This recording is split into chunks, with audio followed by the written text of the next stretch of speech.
This Sunday. The Friends are coming! The Friends are coming! Sons of Liberty, history's new scripted drama. Hand over the tray to Samuel Adams and John Hancock. The untold story of a group of rebels. These are our streets! Who brought an empire to its knees. These people are asking for a war. We're going to give them one. Let's show them what we're made of. Fire! A 3-night special event, Sons of Liberty.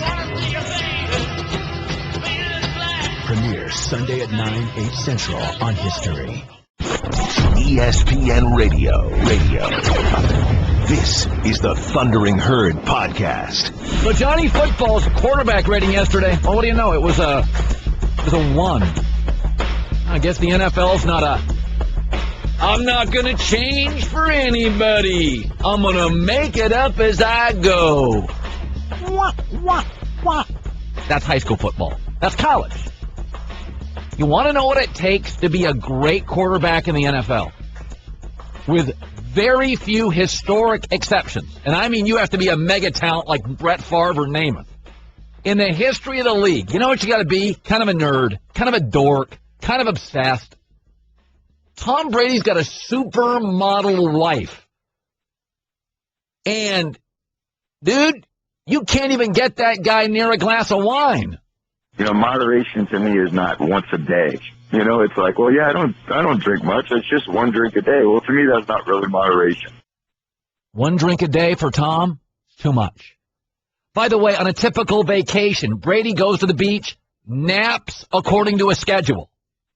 Has difficult times unwinding. Before he goes to bed during the season, he destimulates the brain every night.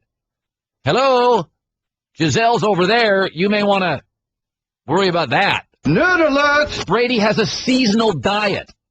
By the way, after Andrew Luck won another division yesterday, going to celebrate? Now, here's what Andrew Luck said. You're in the playoffs. Got to get back to the meeting rooms, the drawing board, and keep working and keep getting better. Film room, boring, no drinking, naps on schedule. Want to know who's life of the party? Check out Kaepernick's Instagram. RG3, Sanchez, Cutler, Manziel. To be a great quarterback, mostly, you got to be a dedicated, serious, workaholic, socially boring. Peyton Manning, Brady, Andrew Luck, Russell Wilson, Flacco, and Eli. A lot of Super Bowls in that group. A lot of boring guys in that group. Yes, Aaron Rodgers, pretty uptown. Joe Namath was too. They are wildly gifted. They're the exception. If there's a family with the parents are abusive and there's 10 kids and 9 end up incarcerated and 1 ends up at Harvard, it doesn't prove anything other than exceptions happen. Lightning bolts come down and hit somebody twice. When I judge quarterbacks, 2 things matter. Number 1, physical dimensions. The look, the size, the part. Johnny doesn't give me that. And are you a grown-up at 22 years old? I don't care if your dad was a crackhead or if your dad was an oil baron. Not your fault, but I don't have time for a therapist. Are you a grown-up today? If I see a guy that needs to be cool, I'm out. Eli doesn't. Russell doesn't. Luck doesn't. They don't have to be cool. They were ready to go. Playing quarterback's hard. It's the hardest thing to do in American sports. Think about this. Aaron Rodgers, generationally gifted. Andrew Luck, best college player I've ever seen live.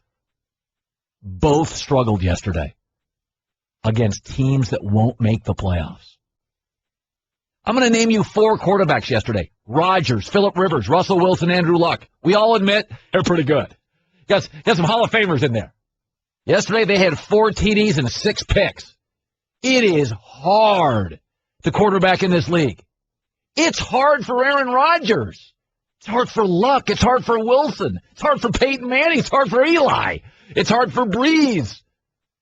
You want to be a cool guy? Do it on somebody else's dime. Mike Pettine's the coach of the Cleveland Browns. Listen to this yesterday. Didn't play well. I mean, looked like a rookie, played like a rookie. And again, I know a lot of it was we didn't play well around him. But he made some obvious mistakes that typically a veteran quarterback won't make. I can live with that. But you know what he also gives me? He acts like a rookie. Luck never does. Russell Wilson never does. It is hard. Make it up as you go doesn't work. Remember what Greg Cosell said last week about Russell Wilson? Even his ad-libs look structured. It's because they are. Robin Williams wasn't making it up on stage. He made you think he was making it up on stage. He was grinding behind the scenes. You know what I want? I want socially boring, scheduled naps, work, never a guy I want to hang with. That's what I want. I don't get physical dimensions, and I don't get the serious grown-up stuff. I have never, ever been a Johnny Manziel guy. Now, I do think he'll win some games. I don't think yesterday should define him. I think he'll have his moments. But that, yesterday, that's an all-time. And with the rules today for quarterbacks, basically groove to complete 60, 70% if you can just get your act together, that was bad. I mean, that was one of those Geno Smith games. That was bad. So, this is interesting to me. Kobe Bryant surpassed MJ in the NBA's all-time scoring list Sunday. Third place behind Kareem and Karl Malone. You know what's funny? When I think about MJ, like you know that they say, I don't know if this is true, like when you die, your life flashes before you in like 10 seconds. All the saddest and the greatest and the happiest moments flash. If you just say Michael Jordan moments to me, Michael Jordan moments. I got the jumper over Craig Elo, the shrug after the threes against Portland, the jam over Ewing at Madison Square, the switching hands, leg up, tongue out, Marv Lewis, and it goes.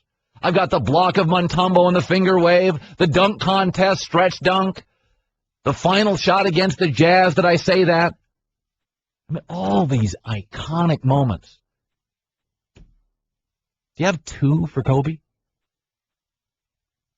Not trying to harsh his buzz, but he alley-ooped to Shaq. I was there right behind the basket. Probably see me if you zoom in on that camera. I'm there. 81 points against the Raptors is not a moment. Michael Jordan gave you moments. And Kobe's great, and he's historic. But, I mean, the gap iconically is Grand Canyon-esque between MJ and Kobe. Think about that.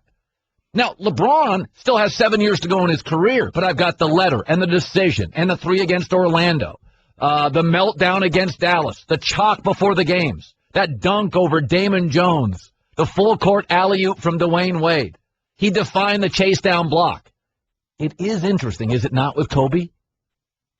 I went online today and looked up the great Kobe moments, and they couldn't give me any. Well, there was the 2008 MVP. That's not a moment. There was the 5th championship, 2nd finals MVP. That's not a moment. The duel with Paul Pierce, leading the Lakers to the 2013 post. Those aren't moments. I don't know why. Maybe media is different today. Maybe it is. But with Michael Jordan, a dunk in an exhibition became a brand. Kobe, to me, is just a blur of a lot of great nights. The one that sticks out to me, and maybe it's because I was there, was the alley-oop to Shaq, who scored. And I remember looking over. I was behind the basket. I was behind that basket, about 10 rows up. And I looked over at the general manager of the Portland Trail Blazers, Bob Whitsitt, who was off to my left about a minute later. And we both just kind of shook our heads because Portland had like a 12-point lead going into the 4th. And it was like, wow. They're not going to get in. Portland outplayed the Lakers for a lot of that series, led by double digits in 5 or 6 of the games. But it is interesting, and I don't really have a reason why. Michael Jordan's a day, I remember. Kobe's like a summer. And I don't have an answer for it, but it's just strange. I have more Dr. J moments. I've got a dozen Magics, a lot of Larry Birds, several Akeem Olajuwons, many Shaqs, not a lot of Kobes, and I don't know why. Heard brought to you by Navy Federal Credit Union. Once a member, always a member. Navy Federal Credit Union. And that's, by the way, that's not a hate on Kobe. I mean, he's an all-timer. He's a top tenner. He is great. But for some reason, I don't have a lot of moments with Kobe. I asked today on Twitter for some moments, the team Twitter here, and like the feedback, you're not giving me moments. You're giving me games. You're giving me series. There's not a lot of them. I mean, even with Dr. J, I've got the cradle at the Spectrum over Michael Cooper and the one against the Lakers. I think it's Don Ford where he comes underneath the basket. Like those two to me those are two of the top 10 memories of all time. Got a lot with Kareem as well. Want more of the Herd? The Thundering Herd Podcast. Marcus Mariota of Oregon and Jameis Winston are both going to be available. I read the New York papers this morning, and they're all like, oh, the Jets can't even lose right. I don't think Marcus Mariota would be a good fit for the Jets at all. It's a windy stadium. I don't think he has a huge arm. I'm not sure he's a franchise quarterback. I'm not. I think Jameis Winston has a better chance, and I hope he has the maturity. But, folks, it is so hard to quarterback in this league. The last 62 quarterbacks drafted, the last 62, one, Andrew Luck, is a bona fide carry-your-team star. See, and you know, all this ad-lib stuff, it works in college. You know what my takeaway from Johnny Manziel yesterday? Linebackers are faster than he is. I mean, my takeaway is he looks small, and in the NFL, that running around stuff, Trent Dilfer's joining us. I mean, what was your takeaway yesterday on Johnny? Well, I felt bad for him and the Browns. I root for all quarterbacks when I watch him play, and I was hoping to have a little more success. You said it's a really hard position, Colin. I think over years, people have explained it better on TV, on radio. I think the narrative around the quarterback position is more robust. Therefore, people think they know more, and they think they have it figured out a little bit easier. I'm here to tell you it's very, very difficult. And I think that's why when you see the greats play, we should have a greater appreciation for how good they are. Johnny felt that yesterday, how hard it is. He couldn't see his arm, the lack of velocity on the ball got him in trouble a couple times. He had receivers that were open on time. He took one more little extra gather to throw the ball, and now his receivers were covered. Because the space closes. It was uncomfortable in the pocket. The speed of the game sped up. I did a piece on SportsCenter last night where there was a third down early in the game. If he just sticks to the discipline of the play and stays to his right, he's going to get the first down. Instead, he doesn't. He gets a little freaked out. Even though it's a good pocket, his eyes go back left, and he starts scrambling around and makes mistakes. So it takes an incredible amount of discipline. It's a craft. That's why I always use the analogy. There's butchers and there's surgeons. There's a lot of guys, both have sharp tools. One chops things around and gets you a strongest sandwich. The other one uses those sharp tools to save your life. And quarterback's kind of the same way. You can slash around and do some fun stuff. People go, yeah, that's awesome. He's got great talent, but at the end of the day, it's the pastrami sandwich. Tom Brady, Aaron Rodgers, Peyton Manning, those guys, they dissect. They're surgical with what they do. At the end of the day, they save their team's lives. Tom Brady's health regimen has come out in recent days. Scheduled naps. I mean, it's just obsessive. Doesn't drink. Maybe he does in the off season. What was it when you played? Was that how it was, or is that sort of the nouveau way to do things? Well, I don't think there's many guys that do that. If anybody hasn't read that article, please tell everybody about it today. Call on your show. It's a must-read for anybody that just wants to read about greatness and what greatness takes. I never did that. I wish I would have. I had maybe one or two teammates that had that type of training regimen and that type of discipline in their lifestyle, and that's really what the article speaks to, is a lifestyle. That Tom decided that he wanted his lifestyle to be all about longevity and peak performance, and he has a 3-year plan, 365 3-year plan in order to do that. But I think in general, the guys that work the hardest in football, professional sports, they're willing to say no to things that others aren't. And I hear a lot of people go, oh man, if I just had this much money, if I had that wife, if I had that luxury, all the things I would do. I think the interesting about Tom Brady is he has every luxury at his fingertips. there's nothing in the world he can't do.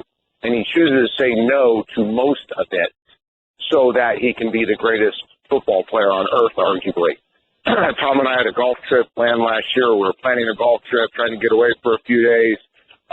fancy golf course to a nice little guy's trip, and it was just so hard for him to schedule it into his schedule, which was totally understandable once I understood the gravity of his lifestyle and the discipline that it took. So people like that are willing to say no to all the things everybody listening would say yes to at the jump of a hat. All right, this is a story with a lot of tentacles. Jim Harbaugh, Michigan wants him. Miami fans want him. Jet fans want him. San Francisco may not. They're not going to win their division. They're not going to make the playoffs. They have a very good roster. Now, they've had some injuries, but, so the New York Giants. Injuries are part of this league. What is your gut feeling on Harbaugh's next 12 months? I don't think there's much speculation saying that he won't be with the Niners. I think that's been clearly stated by people in the know for quite a while.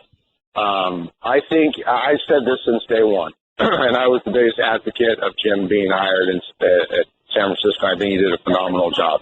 Jim's a builder. Jim was a builder at USC. He was a builder at Stanford. He was a great builder at San Francisco. There's nothing wrong with builders. They're great. They're awesome. You need them. And he needs to go somewhere and build a great program. Jim's next challenge is, can he finish? Will the team be better after 4 years than it was 2 and 3? And I think his next – I personally think that the Raiders – all the teams that have been talked about make sense to me.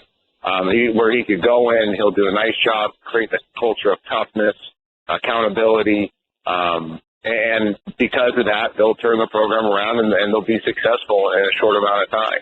He also has the ability to hire a lot of good coaches. I think that, we give the head coach too much credit, too much blame a lot of times.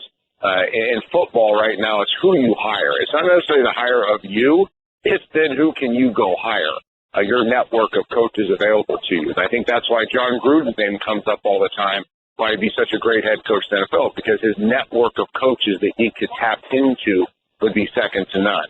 I think Jim kind of has that same leverage where he could tap into a network of coaches that are pretty powerful. Think about it, you have 14 coaches on your staff, plus a couple of quality control guys, auxiliary guys, and it's a big job to hire the staff in the NFL or college football. You have to have a pretty big network. I think Jim has that. But the big challenge will be, can he finish at his next job? Because you can't argue this.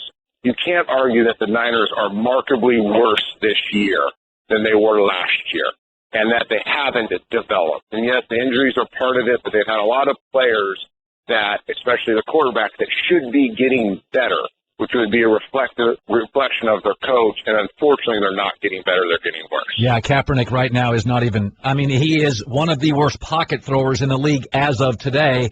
Get in touch with us, 1-800-FLOWERS, Twitter feed, Trent Dilfer tonight, Saints-Bears, 8:15 Eastern. You know what? A guy we both like that gets clobbered, Tony Romo, is rolling, man. It was pretty impressive last night, was it not? Super impressive. He's been impressive for years. This year, especially, the maturity has taken another step forward. His discernment.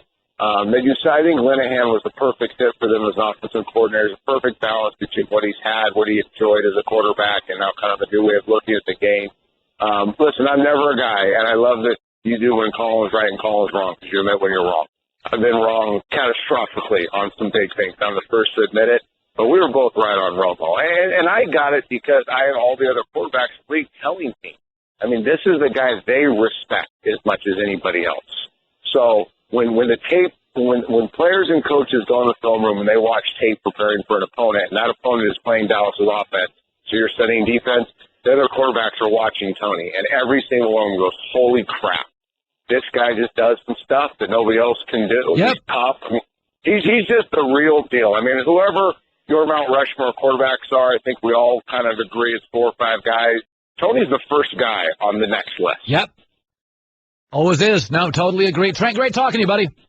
All right, thanks, buddy. Yeah. No, I always said he is really the closest to Aaron Rodgers in terms of at the line of scrimmage, feet and arm combined. Now, he doesn't have Aaron Rodgers' arm, and he may be as good at the line of scrimmage. He's not Aaron Rodgers.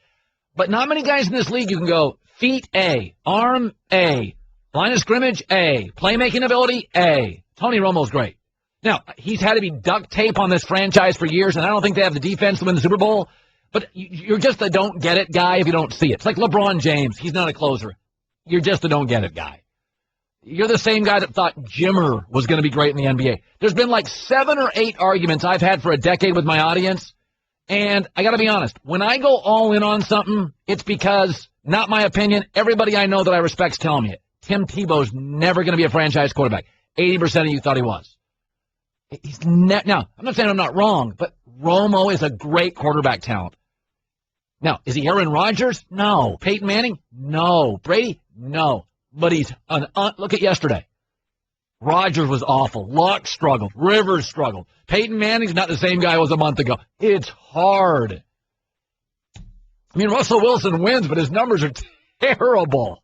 He wins, and he makes plays. Colin Cowherd. The Thundering Herd Podcast. So we got about 13 teams that will not make the playoffs, and that gives me about 19 that are still in the playoff picture. We got a couple weeks to go. So this is what the NFL wants. I mean, you got your Redskins and your Bears and your Tampas and your Rams and your Jets and Jacksonville and Tennessee and Oakland. It's mostly teams that can't find the quarterback.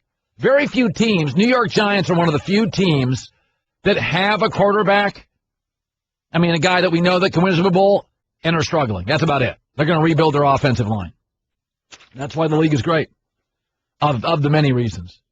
I do laugh now. You get to this point because quarterback is so valuable in the NFL where it's like we got to lose games to get the automatic quarterback. In my life, in my entire life, I am now 50.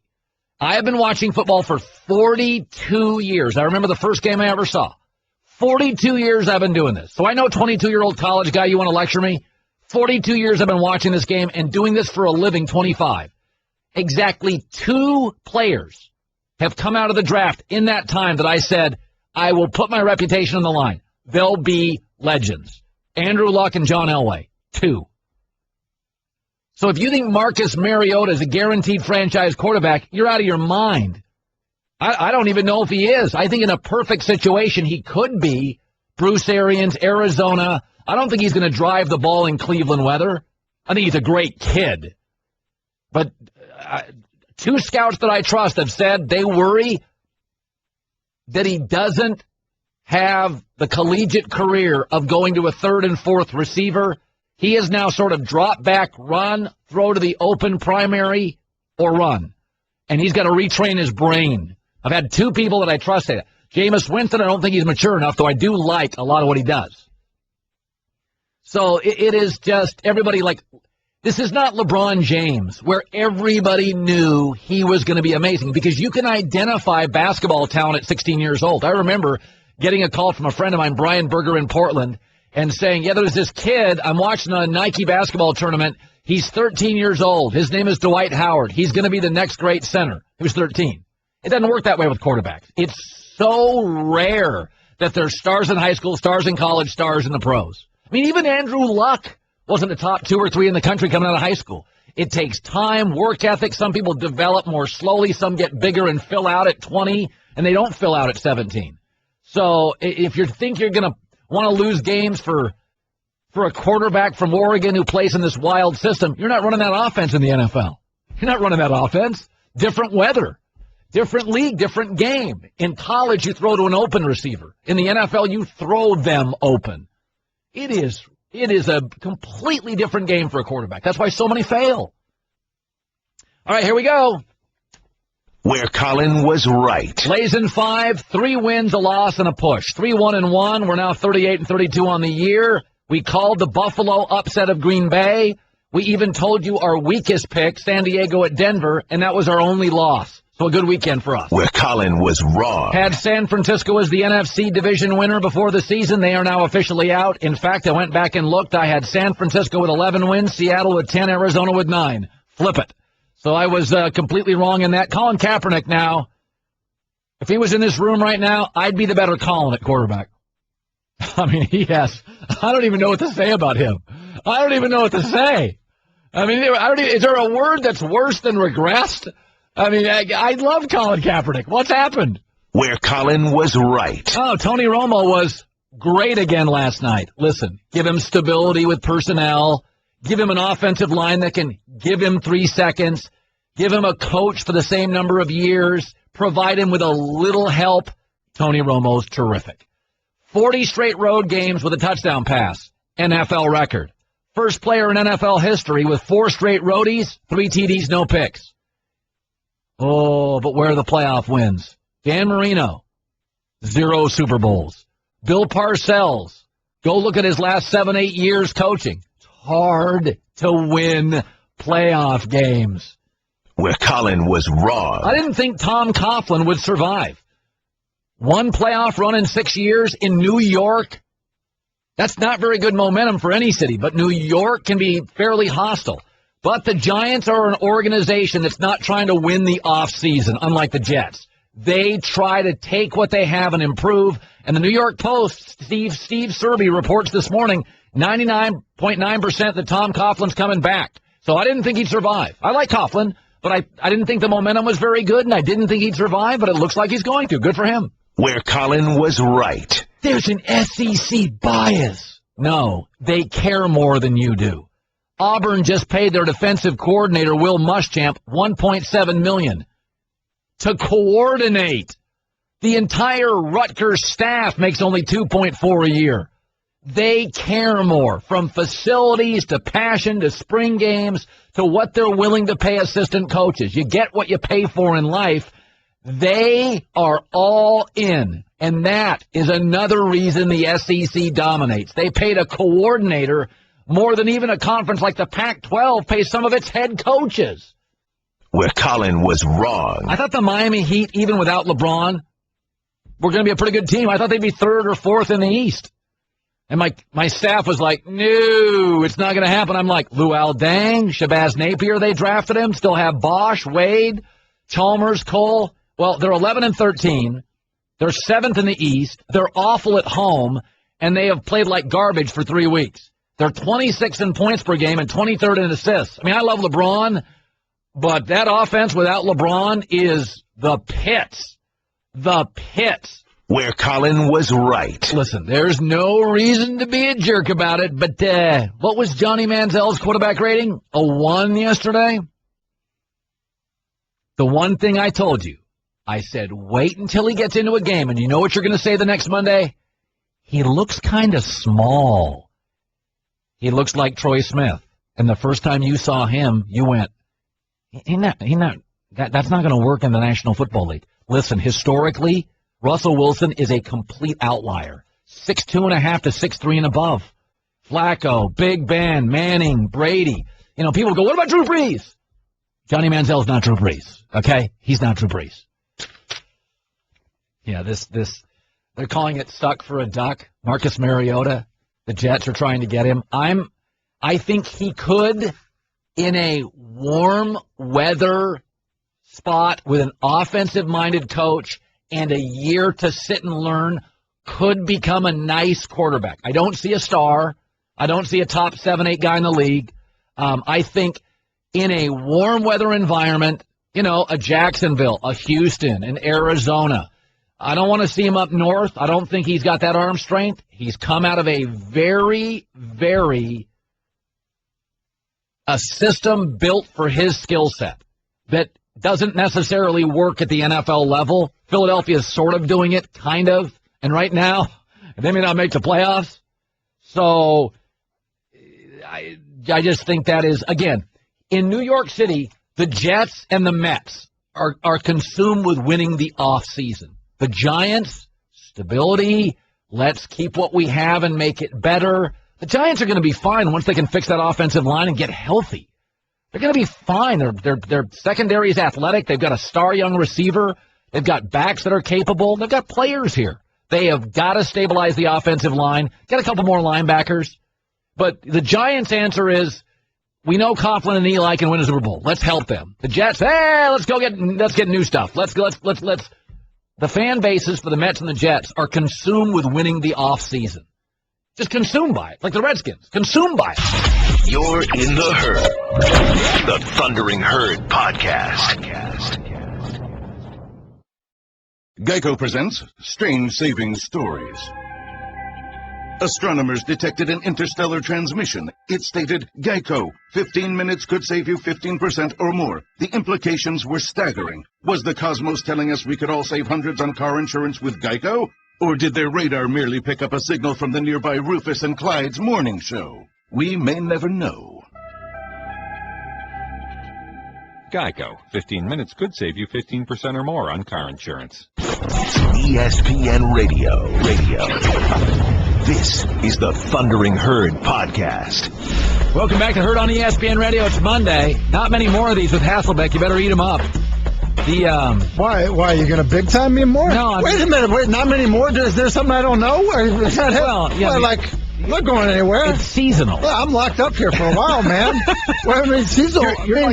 Seasonal like what? Like how? Like you big time me last week? You're like seasonal, like Brady's diet. Seasonal. You're temp. You're a temp worker for us. You work like 4 months. No, dude. I'm here year round. Okay, so I'm here year round. And then last week you big time me. College football stuff. We're doing it the whole time. So I'm like, let me listen to what he has to say about college football. And then here comes Dilfer on the program. I'm like, wait a minute. Yeah. He does high school and pros. He does Elite 11 and NFL. Okay, so you have Dilfer on. He's talking not about this college formula that you're talking about. I'm like, man, why?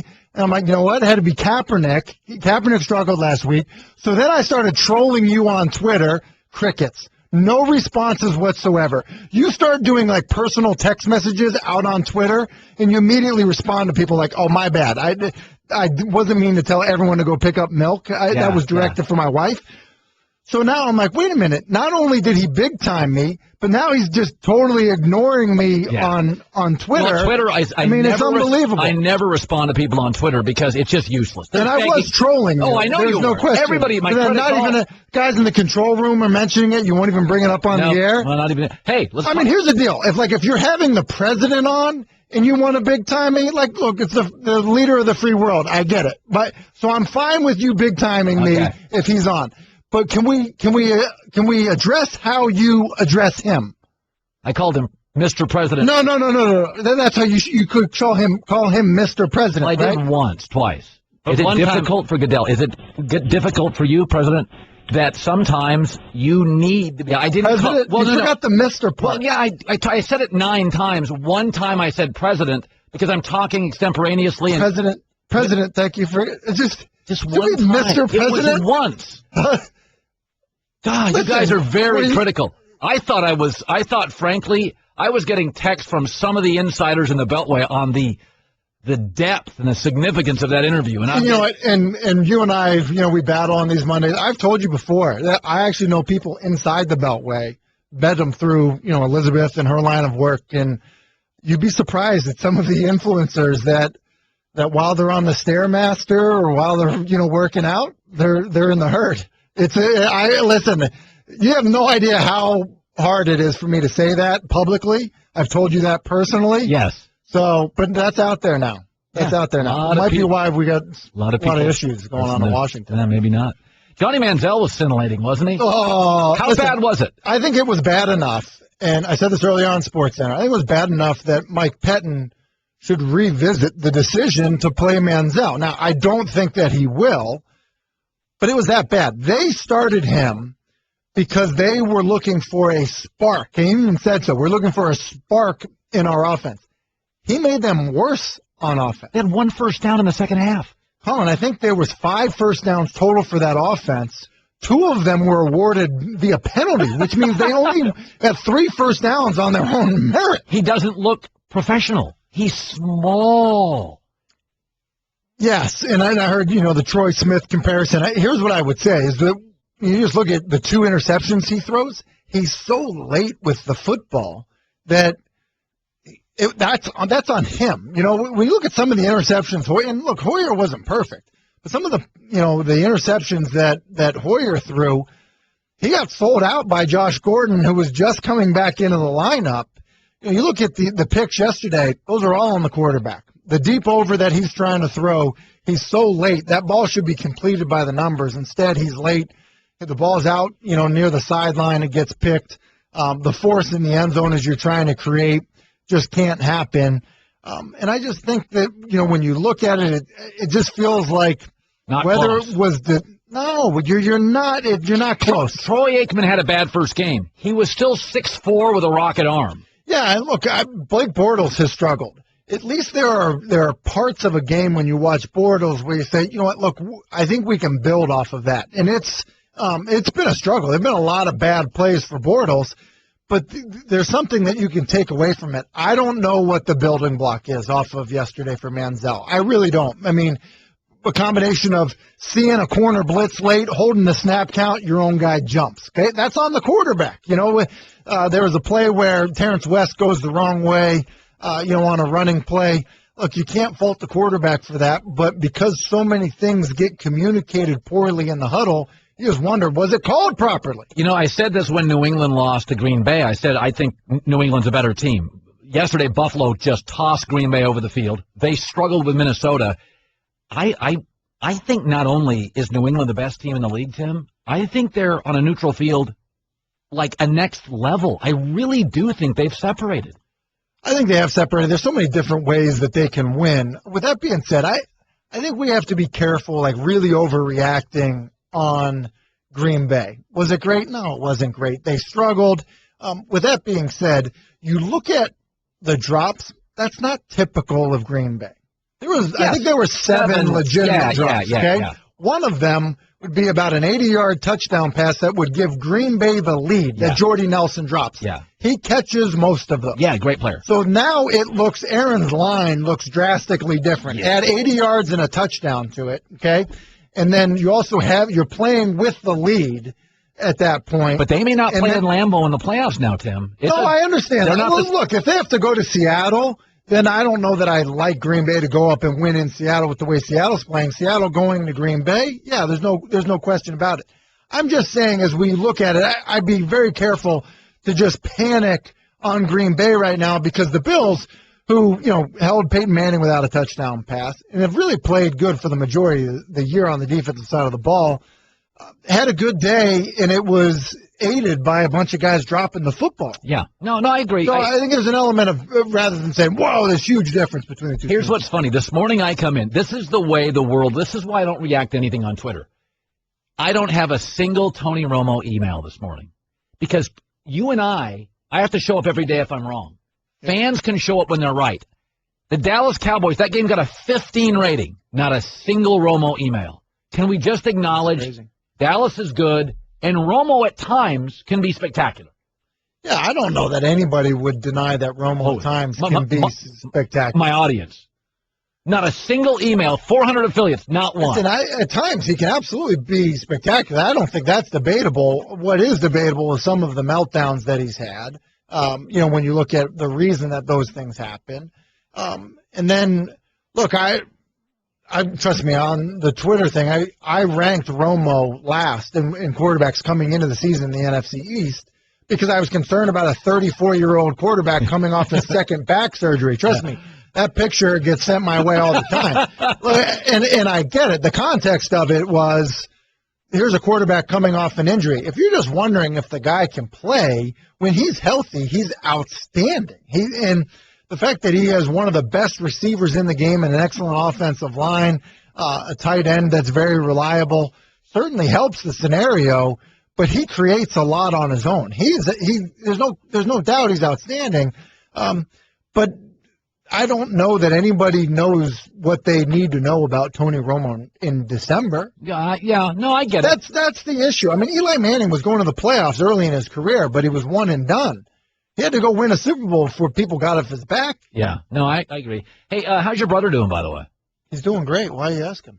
No, I'm just thinking about, you're mean to me. I always care about your family. I just wonder how your brother's doing. How is Matt doing? He's doing great. The Colts have what could be a meaningless game coming up here. He might even get a little bit of run. Really? What's it like with Andrew Luck? What is he? Because first of all, Matt's going to walk into like you, a TV gig. What is it like to play with Luck? So I asked him about, Luck's had some of these brutal turnovers recently. His turnovers have been really bad, and I just said, sometimes you turn the football over just based on where you're on the field.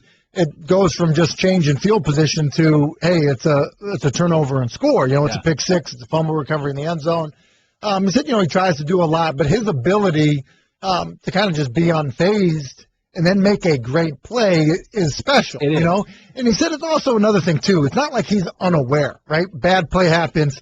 Come over to the sideline, beating himself up, like beating the coach to the coaching point. Be like, explaining, like yelling out loud at yourself about what you did wrong. So then the coach gets you, and he's like, yeah, like what you were just yelling at yourself about is exactly right. He's self-aware. He understands. You know what else he said? He said he's really cool. So he said he heard this guy talking about this strategy. You're just being a jerk. Well, he said he's really cool. I'll be quiet. What? He's not cool? No, Is he not cool? I have my theory. Andrew Luck's not cool? He's not cool. Why is he not cool? Smart's not cool. Intelligence not cool. No. He likes soccer. He travels abroad. I led my show with today. I don't like guys that need to be cool. I want my quarterbacks to just get in a film room, Peyton Manning, be a dork, sell pizza, do mid-sized cars and Oreos. That's what Russell Wilson, Andrew Luck, Tom Brady. Wait, Russell Wilson's not cool? Russell Wilson is... He's not cool? He's the last guy you'd invite to a party. Why? He hangs out with, musicians and celebrities and stuff. It's Seattle. A big star. Grunge was it? You're from up there. I know. Every second person plays a guitar. I mean, that's not a big deal hanging out with a musician. Oh, he's not cool? Not really. He's not cool. I got to go. Technology gone bad. Gone bad. This is the Thundering Herd podcast. It's just amazing when you think about Kobe surpassed Michael Jordan last night in points, and when you think about the points, there's so many indelible moments I have with Michael Jordan. The changing hands, the shot against Greg Elo, the shot against Utah, the dunk in the All-Star game. I don't have a lot of those with Kobe. Now, I still put him in my top 5 ever of non-centers. Take all the big guys out. Take Hakeem out, Shaq out, Duncan out. Take all the centers out. Who hit the genetic lottery. Take those guys out, okay? Take the centers out. And go non-center best players I've ever seen. MJ 1, Magic 2. I think Kobe's 3, Bird 4, LeBron 5. Now, again, LeBron's got 5 or 6 more years. I think Kobe, Bird is close. It's close. I think Kobe is more vertical and has lasted longer. Kobe's in my top 5. I never saw Oscar Robertson. I saw highlights. I didn't see him play live, so I can't really judge him. But it is funny. It's not a knock on Kobe. It's just it is interesting in this day and age of everything's on video. I mean, robberies are on video. Every NBA game's on video. That Jordan has all these iconic moments, and LeBron's got several, and Dr. J, and not a lot of Kobe moment. And I'm talking something I can take a picture of and show you, and you go, oh, yeah, Elo, Jordan. Like a picture. Not a lot of them. There's the alley-oop to Shaq, and when Shaq comes down smiling, and Kobe's trailing him or just ahead of him, that's one of them. But the 81 against Toronto is not a moment. It's just he went off. I mean, Wilt scored 100. That's not a moment. The moment is Wilt Chamberlain holding the sign in Hershey, Pennsylvania that says 100. That would be a moment. But there's not a lot of them. I got a lot of Magic. And I got a lot of Bird. Got a lot of Dr. J, a couple Barkley, several LeBron, a ton of MJ. So, and maybe it's this. Maybe Kobe was always the second version of MJ, so we're not as excited. I mean, he even sounded like MJ when he broke into the league. They talked the same. And Kobe acknowledged he sort of idolized him, and Phil Jackson said in his book that Kobe wanted to be better than him. So maybe we don't remember these indelible moments because we'd already seen Kobe. It was called MJ. Maybe that's it. I don't know. But I'm talking, you can, if you're a Laker fan, you can give them to me, but the nation doesn't remember them. Because I asked this morning, and I got 100 examples. With Michael Jordan, I get 9. They're all the same. But when you ask Kobe moments on my Twitter or on my email, I get 1,000. None of them are virtually the same. So that tells you there isn't a handful of, oh, that's a Kobe thing. I think if you're a diehard Laker fan, but you don't have to be a diehard Chicago Bull fan, I can give my sister 7 pictures and she'd go, oh, that's Jordan. And not a lot of them. And I remember Raja Bell fights. I remember a couple of those. And that's not to say there hasn't been great. He's made some He had a dunk against Dwight Howard. That would probably be my second with Kobe. Remember when he was the first time Dwight Howard got dunked on? I remember that one. So I'd go the Shaq Kobe alley-oop beat Portland, then the Kobe jamming on Dwight Howard's probably my two. But when you start mentioning them, they don't even compare to Jordan's moments. And I do think Kobe does compare to Jordan. I think Jordan was more physical and was stronger than Kobe. I think his hand check was like a vice grip. Whereas Kobe's game, though tough, is a little more artistic sometimes. They're kind of different. Kobe's a better shooter than Jordan. Outside of 18 feet, Kobe's the better shooter than Jordan. Always had better range than Michael. Michael was an atrocious shooter outside of mid-range when he broke into the league. He was a terrible three-point shooter. And Kobe's a better passer than Michael. He really is. Kobe, when he wants to be, he's a great passer. He didn't pass much, but when he wants to be, he's a brilliant passer. He's got great court vision. Kobe's also a better ball handler than Michael was. So there's things, LeBron is a lot better than Michael. LeBron can defend more positions than Michael. He's a better passer than Michael. He's a better teammate. Probably a better guy. But people think this is like Kobe criticism. I'm bringing on John Ireland top of the hour. It's not. Kobe's in my top 5 all time. I think this last contract has just sabotaged everything. But his moments, you think they're iconic, but when you start listing them, the audience doesn't remember them like you do. You got to be a diehard Laker fan. And if you are, I get it. But we asked our audience to give me Kobe moments. We got 40 examples. Jordan, we got 6, and it's all the ones we know. And I'm not really sure why. I'm not really sure why. Some golfers are like that. Hale Irwin is very successful. I don't remember a lot of Hale Irwin shots. I can remember like 7 jacks. I can remember 10 tigers. You remember many Vijay Singhs? Dude's won a lot of titles. I don't remember a lot of Mickelsons. I remember one at the Masters. Who's this? This is Christian. Go ahead. Hey, Colin, how you doing? Good. I'm a big Kobe fan, and so I would remember these moments more than most people, but what about the Achilles injury? When he came out and shot the free throw? You haven't mentioned that. That doesn't fall into an iconic. I don't think it transcends a free throw off an injury. It just doesn't feel, I don't know. It doesn't feel giant to me. Devon, go ahead. Or Devin, I'm sorry. Go ahead, Devin. Hey, Colin, I was just calling out. Hey, I love your show. Very sophisticated, man. I love it. He had a moment in 1999-2000 in the finals. Shaq had fouled out. We're in overtime. Series is 2-1. Kobe hits 2 shots back-to-back with like a minute left, and he gives this iconic, calm down, everybody, I got this. That's like one of the most iconic moments that I've seen from Kobe. I mean, to me, that was great. Okay, let's look that up on YouTube. Thanks, buddy. We appreciate the call. That was a little holiday gift. Let's go look that one up on YouTube. Can you find that one he talked about?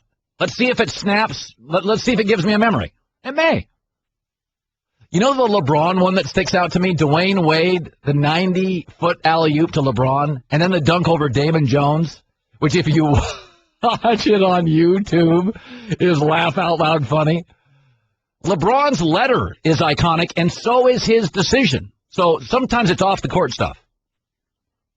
John Ireland will probably yell at me. And what'd you make of Johnny Manziel? Is there anything better in sports when a hopeless franchise, Cleveland, gets a little hope with Johnny? I mean, it's just desperation time. Want more of the Herd? The Thundering Herd Podcast. Johnny Manziel yesterday was awful, laughably, comically, historically inept. But if there's 6 or 7 things that make great quarterbacks historically, above 6'2.5", above average arm, high IQ, obsessive work ethic, grown-up adult demeanor, and coachable, I'm not sure how many of those boxes he fills in.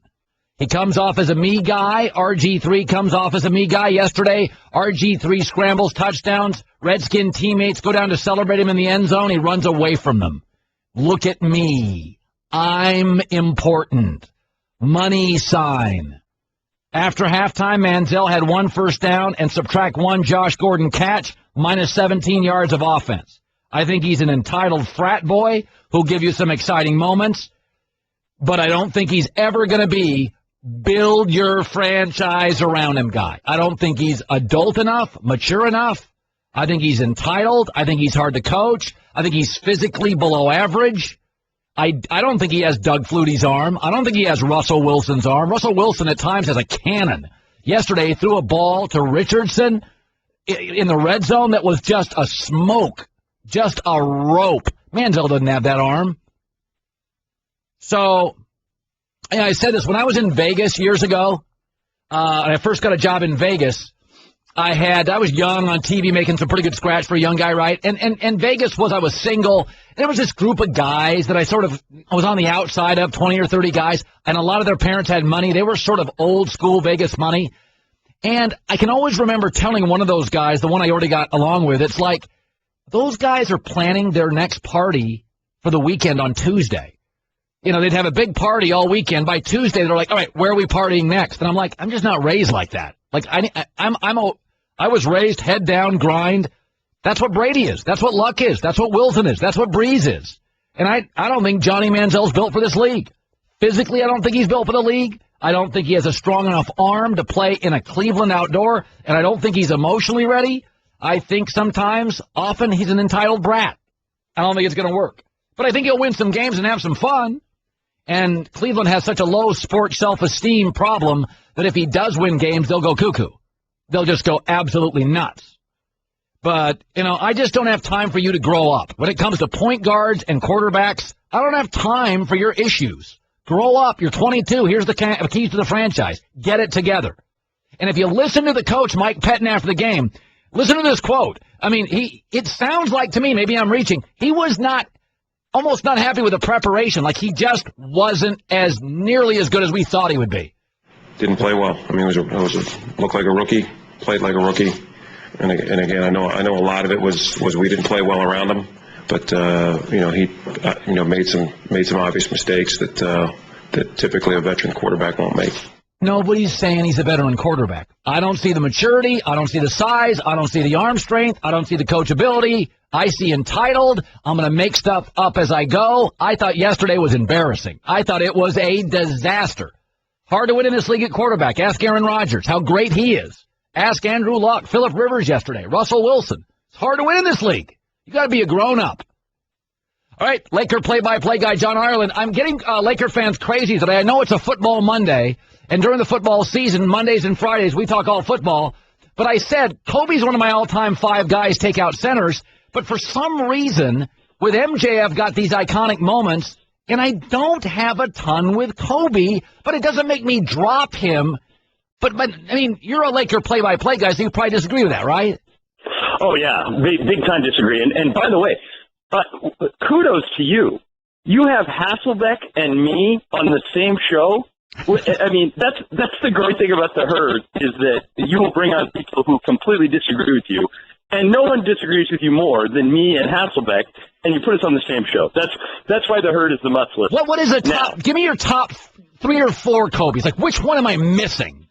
Okay, before I do, and you're missing a pretty obvious one, but before I do, let me answer your question, because I don't think your theory is crazy, but I have a reason why you might think how you think. The athlete that Kobe is compared to most often from another sport is Mariano Rivera, because when you get a game close at the end, Kobe just closes it. What is Mariano Rivera's moment? Does he have one? Well, I think Yankee fans would point to a lot of big World Series punch-outs. I think. What's the moment? Yeah. And that's why I think your theory is not altogether out of whack. Now, I'm the guy you were describing in the last segment. I'm a Laker fan, so I could rattle off 50 moments. To me, Kobe, your caller from the last segment, if you go back and watch Game 4 of the 2000 Finals, Kobe's first title, Bob Costas was calling those games for NBC. Yeah. And he was running out of words. At one point during the game, he just said, "How good is this kid?" Shaq had fouled out. Kobe took over the game. But even then, Colin, that's not what you're looking for. You're asking for specific snapshots. And Kobe doesn't have a ton of those, because I would say that Jordan was like a comet. You would turn him on and he would have all those snapshots you're talking about. Kobe is like an eclipse. He just consistently hammered people and took the life out of them. There was, and when did you get to ESPN? Were you still in Portland in April of 2004? I think that was my first year here. I mean, I was brand new here, but still dominating the company. Yes, go ahead. Okay, so what I would do is when we get off the phone, Google Kobe, or just go on YouTube and type in Kobe, Portland, 2 buzzer beaters. There was a game, it was the last game of the regular season. They were playing for positioning in the playoffs to win the division or finish second. And the Lakers are down 3. And Kobe I'm watching it right now. Go ahead. Okay. He hits an impossible shot to send the game to overtime. They were down 3. Absolutely impossible. Oh, yeah, shot. there it is. Yeah. The game goes double overtime, and this time they're down by 1 with 2 seconds left. And he does it again. He hits 2 shots way better than anything Jordan did over Elo, any shot LeBron has ever made. We got to show this. Can I tweet these, you guys? I want to tweet these because Ireland's right. I do remember these. These are outrageously funny. Yeah, I'm going to tweet these. Okay, so Colin, he has so many of those that people forget, and you're the perfect person to ask about this. Could some of it have to do with the fact that he plays on the West Coast? His 81-point game was on a Sunday night. I don't think anybody where you live saw it. Nobody saw those Kobe buzzer beaters. They happened at 1:30 in the morning. Yeah. I think his legacy is a little bit altered by the fact that he played on the West Coast late. Yeah. Kobe's made 28 buzzer beaters. I don't think you've seen most of them. That's funny. Is that possible? No, that's funny. It's because listen, I'm a Pac-12 football fan, and I'm like, outside of USC, Arizona State, Arizona, nobody sees their games out here. Yeah, my radio partner Steve Mason calls that 7 p.m. West Coast football game the death slot. Because if you get that slot, nobody's going to see you play. And I think that has affected Kobe. I could list moments, Colin, and any Laker fan could list moments for you. Yeah. But what made Kobe great, and what still, you can still go see it in glimpses, is that he goes on runs that Jordan never went on. In February of 2003, for a whole month. Oh, I remember this, yes. Okay. He averaged 44 points a game for 9 games in a row, and they went 7-2. 44. Can you imagine if somebody did that now? Yeah. 44 a game for 9 games in a row. How about this? In March of 2007, think about it, this isn't that long ago, Colin. This is 7 years ago. He had 4 straight games where he averaged 56 points a game. I remember and that. And the Lakers went 4-0. Yes, I remember that. Okay, that's his legacy. He is an eclipse. You talk about Jordan and you talk about LeBron and you talk about those moments. Kobe has those, and I could pull them off of YouTube and show them to you like I just did with those Portland games or Game 4 of the finals.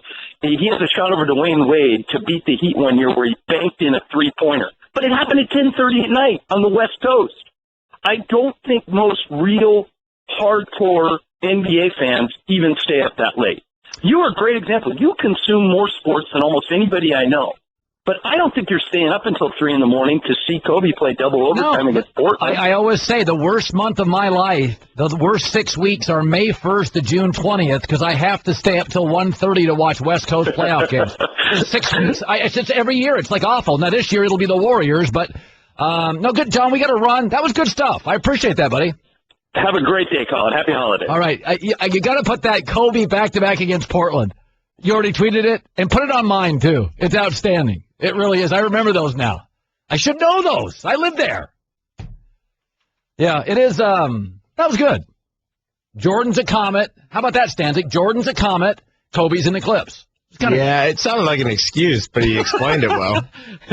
I'll tell you, as he was telling me those, you guys were putting them up for me to watch. It was fun. Yeah, those shots against Portland are ridiculous. They're just absolutely cartoonish. Putting style in black T-shirts. It's Colin Cowherd, the Thundering Herd podcast. All right, we start with Matt. What is your team? Buy, sell, or hold, Matt? The Baltimore Ravens, Colin. I am a big buyer on the Ravens. I love their running the football. They have an institutional work ethic I like their coach. Joe Flacco's having a great year. I think they're the dark horse to win the Super Bowl this year. I don't think they will, but if you give me Green Bay up top, Seattle up top, New England, the dark horse to win the Super Bowl, in my opinion, right now, and they're not even guaranteed to be a playoff team, is Baltimore. What they have done, going down to Miami, that was a very impressive win a couple of weeks ago.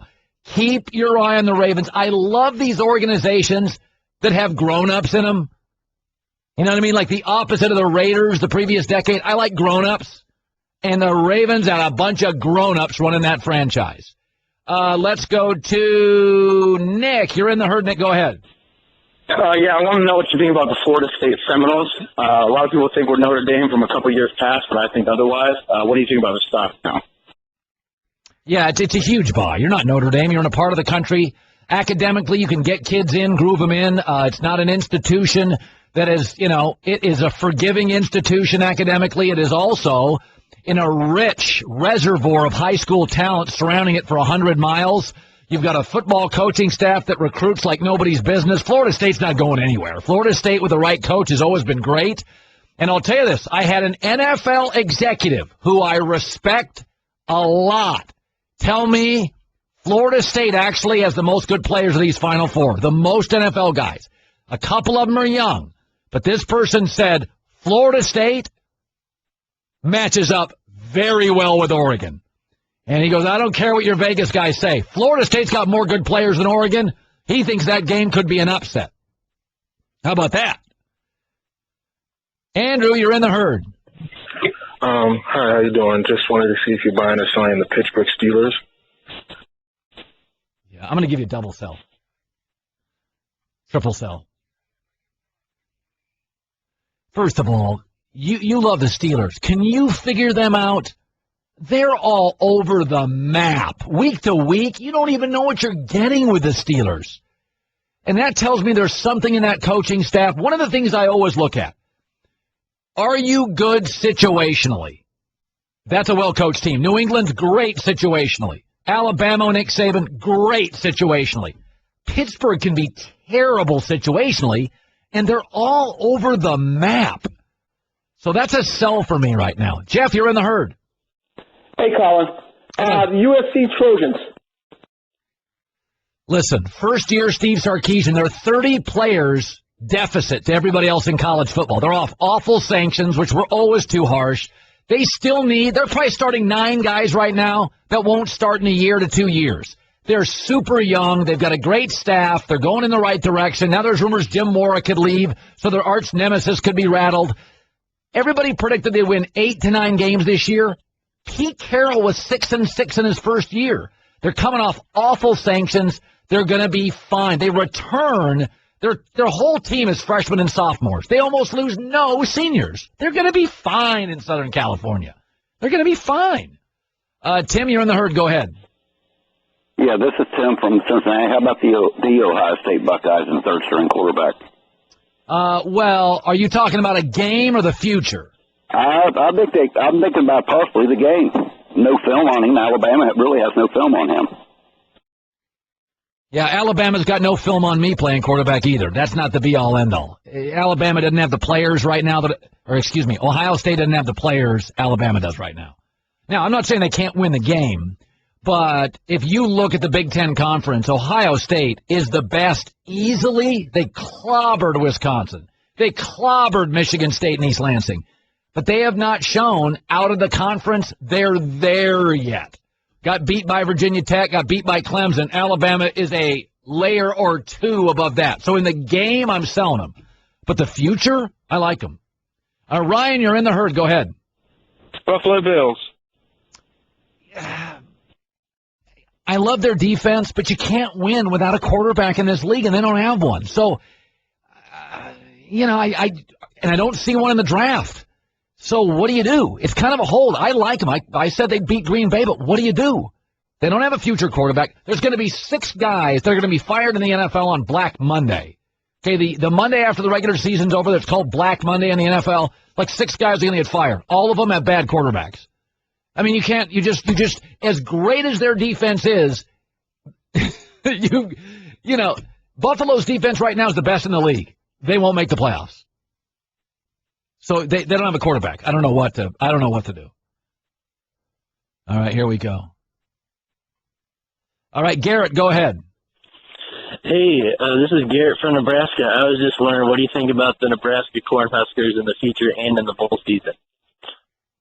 I think they're going to be what they were, 9 to 10 wins like they were under Bo Pelini with Mike Riley. He's 62 years old. He's not a great recruiter. He's a great teacher. I think he'll do fine there. I like Mike. I thought Bo Pelini did fine. Mike will be nicer and scream less.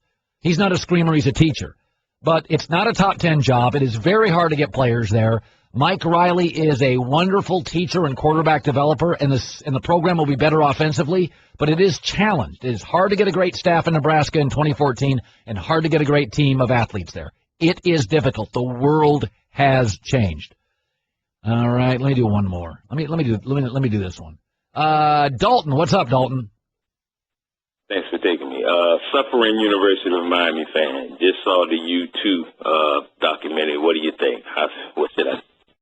I'm a buyer on Al Golden. I think this is the year. It is not 15 years ago. You can't build it overnight. But I love Brad Kaya, the quarterback. The freshman quarterback will be a sophomore from Chaminade in Los Angeles. I think he's a game changer. I told Steve Sarkisian last year, I said, get that guy. That's your future. I think they're going to win a lot of games. I think the ACC has gotten beaten up by the press, and deservedly so for the last decade. I think the ACC is on the way back. Florida State and Miami are both going to be, in my opinion, top 10 teams next year. And I think Clemson's good, and I think Virginia Tech's a tough out, and Boston College is a tough out right now. I like them. All right, one more. Give me one more. Are you there, PJ? What's that? Are you there? Is this PJ? This is Jonathan. Okay, who's your team? Texas A&M. Yeah, you have a good recruiter. You have two really talented young quarterbacks. Although you're playing in the SEC. You're going to lose 3 games a year because you're playing in the SEC. I mean, that's just the way it is. It's funny. I have all my phones lit up, one after another. It's all SEC fans. That's why they're number one. They're crazy. They can talk about it all day. They're crazy. There you go. The playoff, I can just sit and stare at this for hours. The NFL playoff picture, I love this time of the year. Just love it. Cowboy-Eagle game out of 15. It is. It's the best. I cannot wait for the NFL playoffs. I am doing shows all week, and then after Friday, I'm going to take off for a week and go to Florida and hang out, But I'm alone at my house starting in Wednesday morning. My family's going down early. I don't get there till the following Tuesday. I'm going to be in Connecticut by myself. It's boring here. I'm telling you right now. I don't know what I'm going to do. Check out The Herd with Colin Cowherd weekdays from 10 a.m. to 1 p.m. Eastern on ESPN Radio, ESPNRadio.com, and on ESPNU. The Thundering Herd Podcast.